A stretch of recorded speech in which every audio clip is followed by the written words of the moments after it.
दोस्तों आपने हर साल एक चीज़ नोटिस किया होगा कि जैसे ही हमारे देश में ठंड का सीजन आता है तो वैसे तो दिल्ली हर समय आपका नेशनल न्यूज़ में रहता ही है। लेकिन एक और वजह से ये नेशनल न्यूज़ में छा जाता है और वो है दिल्ली का एयर पॉल्यूशन। हर साल ठंड के मौसम में आपका दिल्ली में एयर पॉल्यूशन बढ़ जाता है और जैसे ही ठंड का सीजन खत्म होता है तो ये जितना भी न्यूज़ है आपका एयर पॉल्यूशन से रिलेटेड ये फिर से समाप्त हो जाता है। और फिर से जैसे ही ठंड का सीजन आता है फिर से दिल्ली का एयर पॉल्यूशन सामने और फिर से जैसे ही ठंड गया तो फिर से दिल्ली एयर पॉल्यूशन का न्यूज़ भी खत्म। और ये अगर आप नोटिस करोगे तो ये सिचुएशन पिछले कई सालों से चला आ रहा है। अभी लेटेस्ट न्यूज़ की बात करें तो दिल्ली का एयर पॉल्यूशन फिर से खराब स्थिति में पहुंच गया है। यहाँ पर एक एक्सपर्ट्स की माने तो यहाँ पर एक इंसान अगर दिल्ली में केवल रहता है ना तो वो दिन भर में करीब 25 सिगरेट पी लेता है। अब आप सोचो कि कोई भी अगर कोई प्रेग्नेंट वुमेन होगी या कोई भी नवजात बच्चा होगा वो जन्म लेता है और सीधे वो 25 सिगरेट पीना चालू कर देता है तो कैसा उसका हेल्थ होगा, कैसा उसका बॉडी ग्रोथ होगा, ये आप अंदाजा लगा सकते हो। चलिए आज इस वीडियो में हम इसी टॉपिक पर बात करने वाले हैं कि आखिर दिल्ली का एयर पॉल्यूशन हर साल इतना ज़्यादा खराब क्यों हो जाता है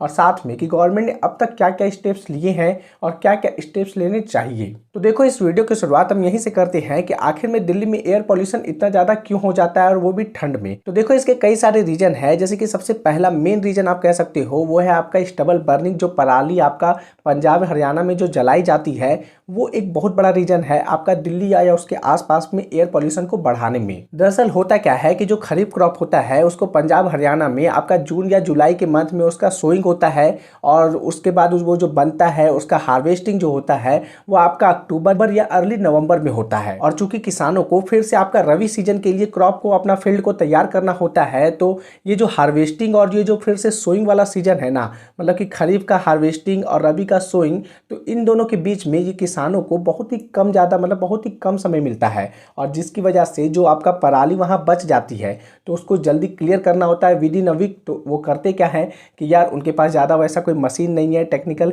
ऐसा असिस्टेंस नहीं है, तो वो क्या करते हैं कि एक बार में ही आग लगा देते हैं और सारा जो आपका पराली होता है वो एक बार में जल जाता है। और होता क्या है कि वो जितना भी पराली का जो धुआं होता है वो दिल्ली की ओर आ जाता है। अब इसमें भी बैड लक कह लो कि उस समय जो आपका नॉर्दर्न इंडिया में जो आपका विंड चलता है ना तो वो चलता है नॉर्थ वेस्टर्ली, जिसमें कि जितनी भी हवा होती है वो दिल्ली की ओर मूव करती है, तो जितना भी धुआं चलता है वो दिल्ली पहुंच जाता है। एक सर्वे के अकॉर्डिंग दिल्ली के 53% लोग मानते हैं कि जो स्टबल बर्निंग है ना वही दिल्ली एनसीआर के एयर पॉल्यूशन का सबसे मुख्य कारण है। दूसरा रीजन है कि आपका इंडस्ट्रियल इमिशन, आपका जो कार से इमिशन होता है या फिर बहुत सारी जगह जगह पे छुटपुट जगहों पे आपका जो ये लकड़ी जला दिया जाता है फायरवुड के रूप में, या अलग अलग कह सकते हो ना कि जो ठंड में आप मतलब कि वगैरह में जो हम लोग अलाव तापते हैं, तो ये सभी रीजन है आपका दिल्ली का एयर पॉल्यूशन को बढ़ाने में। साथ में ये भी है कि ठंड के मौसम में आपका जो हवा होता है वो उतना तेज नहीं चलता है, थोड़ा सा नर्म हो जाता है, तो जो भी आपका पॉल्यूशन रहता है वो दिल्ली की हवा में ही तैरते रह जाता है। अब सवाल ये उठता है कि चलो ये सब तो पता है तो क्या गवर्नमेंट ने अभी तक कोई स्टेप नहीं लिया है। तो देखो गवर्नमेंट ने बहुत सारे स्टेप्स लिए हैं,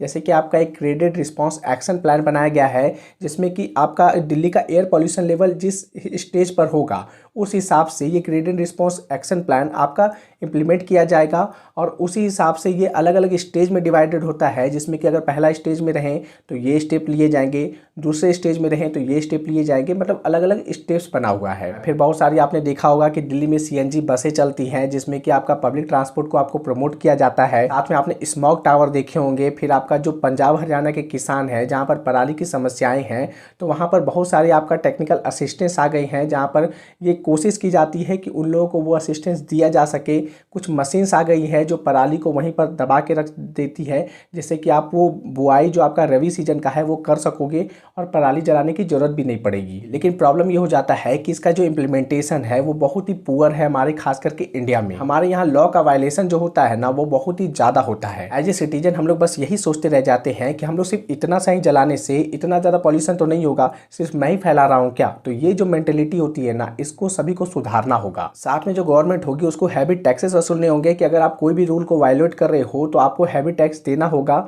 और ये आप ईमानदारी से अगर इम्प्लीमेंट करोगे तो ये जरूर है कि आपका एयर पॉल्यूशन लेवल वो रिड्यूस जरूर होगा। साथ में आप प्रमोट कर सकते हो इलेक्ट्रिक बाइक को, इलेक्ट्रिक कार को, क्योंकि देखो कहने में तो बहुत अच्छी लगता है कि हाँ यार पब्लिक ट्रांसपोर्ट को प्रमोट करना चाहिए, लेकिन होता क्या है ना कि एज ए इंडिविजुअल मतलब कि कोई भी इंसान ना चाहता नहीं है कि चूंकि मेरे पास सारा फैसिलिटी अवेलेबल है, पैसे हैं, तो मैं पब्लिक ट्रांसपोर्ट क्यों यूज करूँ। जो पर्सनल लेवल का जो कंफर्ट आता है ना वो आपका पब्लिक ट्रांसपोर्ट में नहीं आता है और ये ऐसा ही है। तो इसमें क्या कर सकते हैं कि इलेक्ट्रिक बाइक को, इलेक्ट्रिक कार को आप प्रमोट कर सकते हो, उसका जो टैक्स रेट है उसको कम कर सकते हैं ताकि ये पब्लिक के लिए कम दामों में अवेलेबल हो जाए और वो पब्लिक उसको परचेज कर सके। साथ में मेन रीजन कि जो पंजाब हरियाणा में आपका स्टबल बर्निंग होता है तो उसके लिए एक उपाय सुझाया गया है कि जो आप खरीफ सीजन, आप जो ये जून और जुलाई में जो आप बोते हो ना, तो एक काम करो कि खरीफ क्रॉप्स को आप मई में इसको बो करो और और इसका जो कटाई है, हार्वेस्टिंग है, मतलब कि सितंबर में अगर उसकी कटाई हो जाती है तो इससे आपका जो फार्मर होंगे उनके पास इनफ टाइम मिलेगा आपका उसको कट करने का, और साथ में जो आपका रवि सीजन के लिए आप जो क्रॉप सो करोगे तो वो भी आप कर पाओगे अच्छी तरीके से, और पराली की समस्या भी खत्म हो जाएगी, जिससे कि जो दिल्ली का एयर पॉल्यूशन लेवल है वो कंट्रोल में रहेगा। दिल्ली का पॉल्यूशन लेवल जैसा कि आज हम लोग देख रहे हैं ना, तो कुछ कुछ ऐसा ही सिमिलर रीजन आपका कह सकते हो कि बीजिंग में भी था। लेकिन बीजिंग एक समय में कह लो ना कि बीजिंग एक समय में आपका 122nd रैंक पे आता था, मतलब कह लो ना कि बीजिंग एक समय में one of the top most polluted city की लिस्ट में पूरे वर्ल्ड में आपका शुमार था। लेकिन आज बीजिंग का जो रेट है, मतलब कि जो एयर पॉल्यूशन का रेट है, वो उसका रैंक आपका पहुंच गया है 122nd, मतलब कहाँ सोचो कि इंपॉर्टेंट टॉप सिटी में आता था और आज 122वां पहुंच गया है। तो बीजिंग ने अच्छा खासा इम्प्लीमेंटेशन किया, सारे नियम को अच्छी तरीके से लागू किया। तो अगर दिल्ली में बिना पॉलिटिक्स के अगर ये सब चीज़ें की जाए तो दिल्ली का भी एयर पॉल्यूशन कंट्रोल हो सकता है और दिल्ली की हवा भी साफ़ हो सकती है। वेल, इस वीडियो में इतना ही। आई होप आपको ये इन्फॉर्मेशन अच्छा लगा हो, वीडियो अच्छा लगा हो तो वीडियो को लाइक करना, चैनल को सब्सक्राइब करना। चलिए मिलते हैं आपसे अगले वीडियो में। बहुत बहुत धन्यवाद।